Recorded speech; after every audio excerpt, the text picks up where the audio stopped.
Gerald Lucas here with another installment of Ask Gerald, where you get your real estate questions answered. Today's question comes from Annette, and Annette writes from Mendham, New Jersey. And Annette writes, "My husband and I are shopping for a new home. We found the most beautiful antique home that I fell in love with the minute I saw it. It does need work.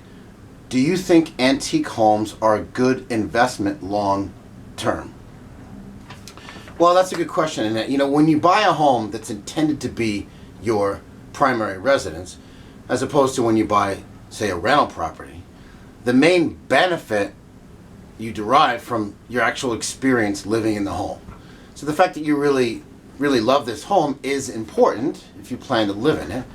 However, antique homes can very easily turn into a money pit. So whenever you do any renovation on a home, you have to do what's called pull permits, which is you have to pay a fee and basically get permission from the local building department to do the work.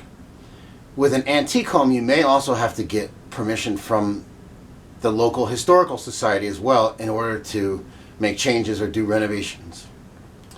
And from a financial perspective, home renovations, generally speaking, are not a good investment because at the most, on average, they only add about 50% of their cost to the value of the home when the renovation is done.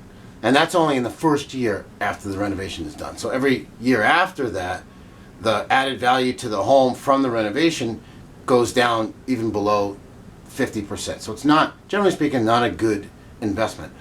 Also, with an antique home, you're likely to have to hire artisans and specialty contractors who normally charge more money than a regular contractor would to do renovation.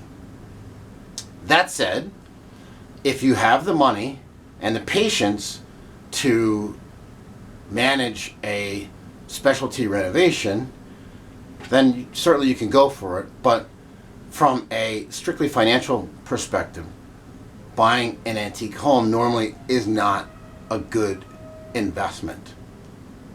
Thanks for your question, Annette. For more real estate tips and information, visit my blog at geraldlucas.com. I'm Gerald Lucas, and I'll see you again soon.